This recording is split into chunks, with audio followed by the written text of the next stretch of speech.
Assalamualaikum warahmatullahi wabarakatuh. Alhamdulillahirabbil alamin wassalatu wassalamu ala sayyidina Muhammadin wa ala alihi washabihi ajma'in, amma ba'du. Sahabat Mas Wahyu orang yang dirahmati oleh Allah, mudah-mudahan selalu dalam keadaan sehat walafiat semuanya. Sehat dalam jasmaniyahnya, sehat dalam rohaniyahnya, sehat di dalam pola pikirnya, sehat di dalam menjalankan ibadah sehari-hari. Amin amin Allahumma amin. Tak banyak yang ingin saya sampaikan saudaraku. Ya, ini ada hal yang menarik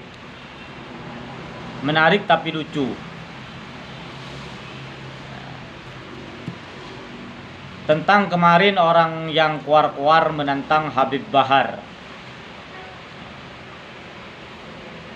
Saya perhatikan dari awal, saya kira dia itu adalah seorang yang hebat.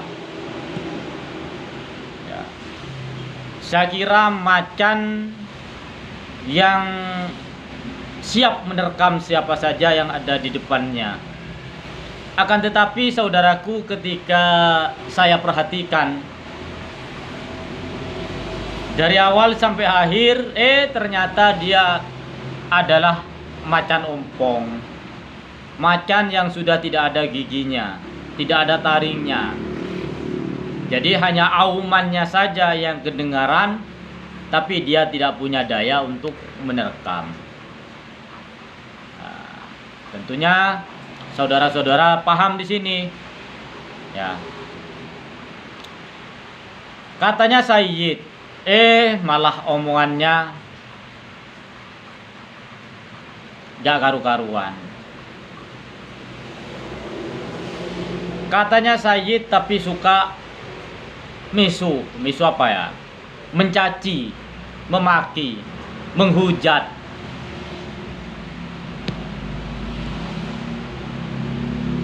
Atau memang di kelompok ini, kelompoknya Imad, Gufron, sama Qori ini adalah kelompok-kelompok penghujat. Saya juga kurang tahu, ya.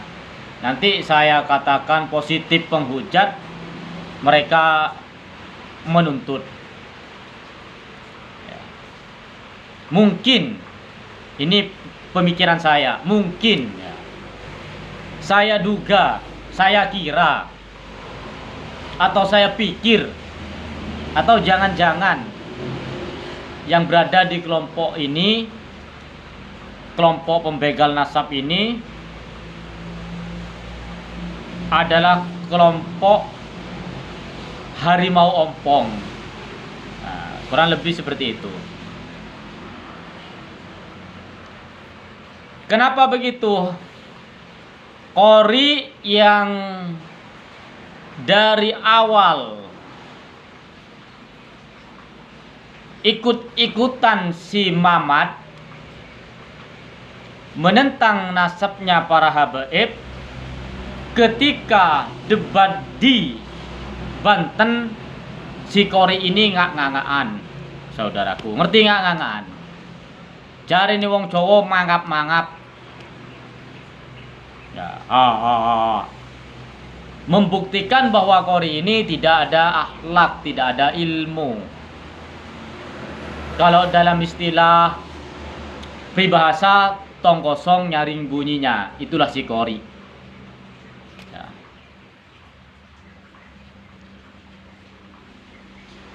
Jadi sekarang kita bisa lihat mana yang ulama beneran sama mana yang ulama-ulamaan. Kalau menurut saya si Qori ini bukan ulama. Karena apa yang dia katakan, dia lontarkan, dia keluarkan dari mulutnya tidak mencerminkan dia itu orang yang berilmu.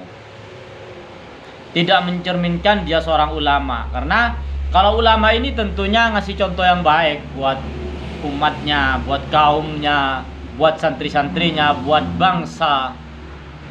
Bukan selalu membuat doktrin-doktrin yang dapat memecah belah bangsa. Ya. Nanti giliran kita daripada Muhibbin Habaib melawan, dibilang kita yang anarkis. Padahal selama ini kami diam.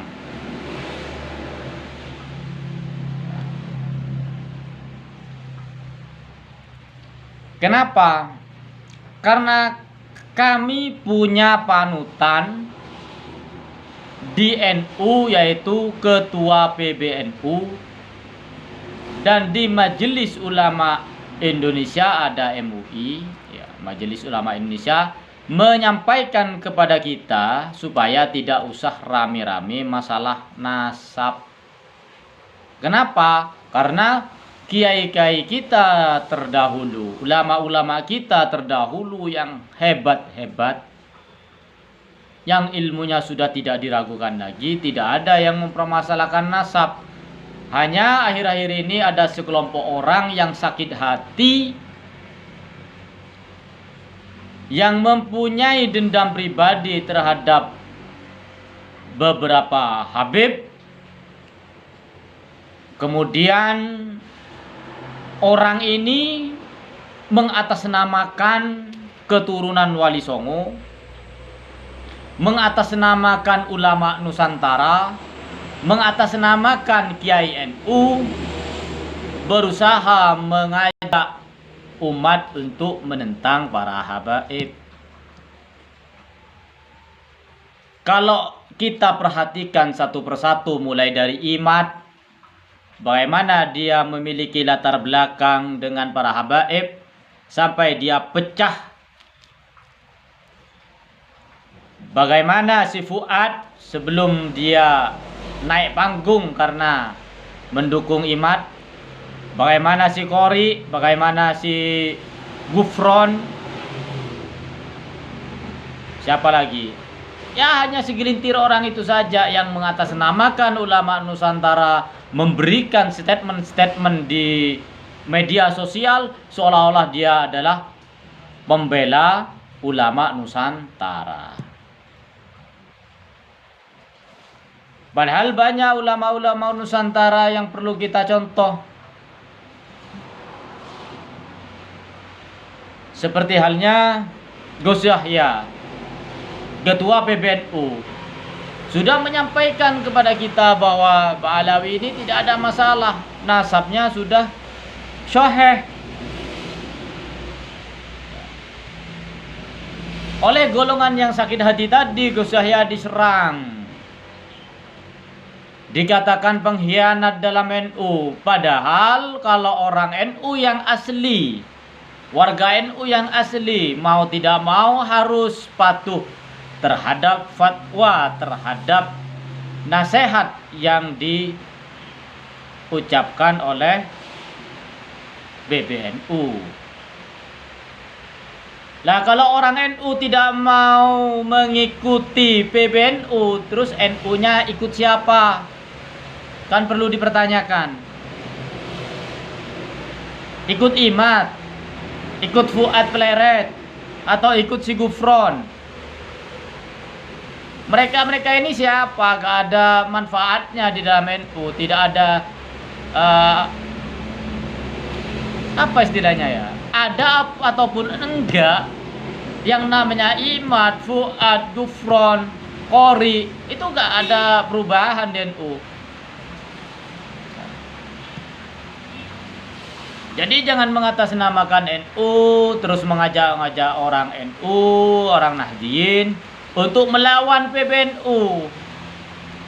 Itu kan goblok. PBNU, Rois Am, MUI, semuanya sepakat untuk tidak lagi ribut-ribut masalah nasab. PBNU dibully, MUI dibully. Kan kurang ajar, tidak beradab.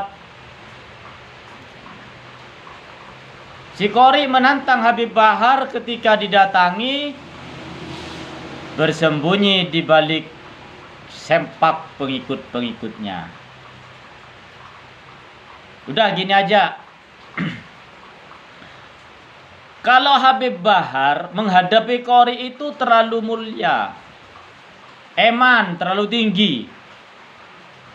Ya, Qori kalau takut sama Habib Bahar, silakan temui saya. Ya,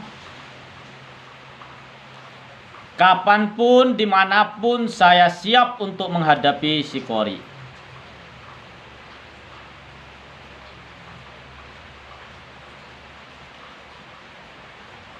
Kenapa?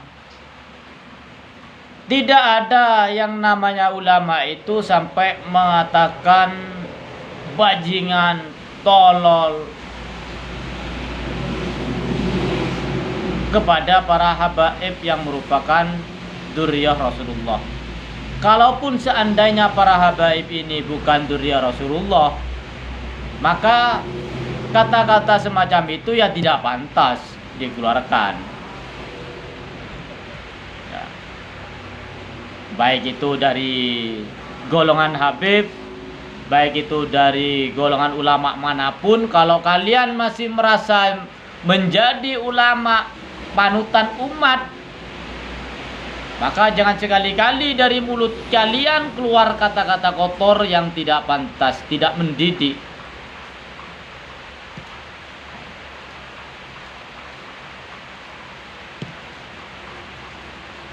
Awalnya saya salut sama Qori, berbicara lantang.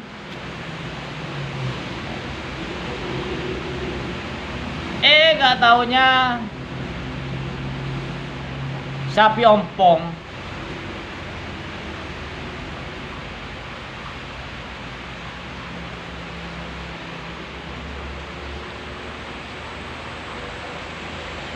Saya berbicara ini tidak mewakili siapapun, dari kelompok manapun, dari organisasi manapun. Saya berbicara atas dasar saya pribadi, atas dasar kecintaan saya terhadap para habaib, para ulama, ulama sepuh, ulama-ulama yang lurus.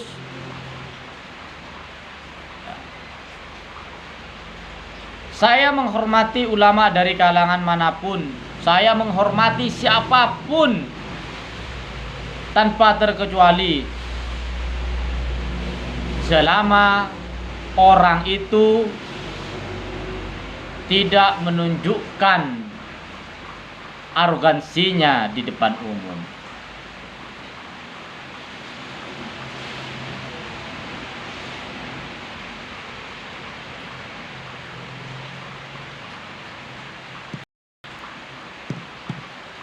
Masih banyak ulama-ulama NU yang patut kita contoh, seperti Kiai Haji Sukron Makmun, ya, Al-Mukarram, Gus Yahya, Kiai Haji Miftahul Ahyar, dan ulama-ulama yang lainnya seperti Ustadz Abdul Somad, Ustadz Hadi Hidayat, Kiai Haji Romli, Gus Wafi. Jadi masih banyak kiai-kiai NU yang betul-betul dia memikirkan umat, memikirkan bangsa dan negara. Tidak hanya memikirkan kepentingannya, mengikuti hawa nafsunya. Lah kalau Imad dan golongannya ini, demi tercapainya keinginannya Imad, maka Imad akan melakukan apa saja. Melakukan hasutan, melakukan fitnah terhadap para habaib, agar dia mendapatkan simpati daripada masyarakat. Nah, ini sangat berbahaya. Apalagi si Gufron yang kemarin dia mengatakan sudah berbicara dengan Nabi Khidir, sudah berbicara dengan malaikat Jibril, berbicara dengan malaikat Mikail, berbicara dengan malaikat Munkar Nakir. Lah orang-orang seperti ini akhirnya dirangkul sama si Imad untuk dijadikan pengikut, karena si Gufron ini dipandang sebagai dzurriyyahnya Syekh Nawawi yang memang banyak santrinya, banyak pengikutnya. Dari sini sudah jelas, sudah ketahuan apa visi dan misinya Imaduddin di dalam mengkaji tentang nasab.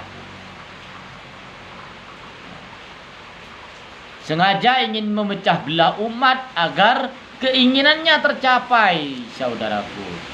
Kita yang berpikir cerdas supaya dapat membedakan mana ulama yang asli dan mana ulama yang ulama-ulamaan atau ulama palsu. Demikian pesan dari saya. Ayolah kita senantiasa membaca sholawat dan terus bersolawat, beristighfar, terus bersolawat kepada baginda Rasulullah SAW, agar kelak di hari kiamat kita mendapatkan syafaat dari baginda Rasulullah, sehingga kita bisa selamat sampai di yaumul mahsyar nanti. Kita dibarengi oleh Rasulullah menuju ke hadapan Allah dengan selamat. Selalu beristighfar, mohon maaf, minta ampun kepada Allah atas segala kesalahan, kehilafan kita sehari-hari, baik yang disengaja maupun yang tidak disengaja. Mungkin itu saudaraku yang bisa saya sampaikan. Kurang lebihnya saya mohon maaf. Saya akhiri, wabillahi taufiq wal hidayah. Wassalamualaikum warahmatullahi wabarakatuh.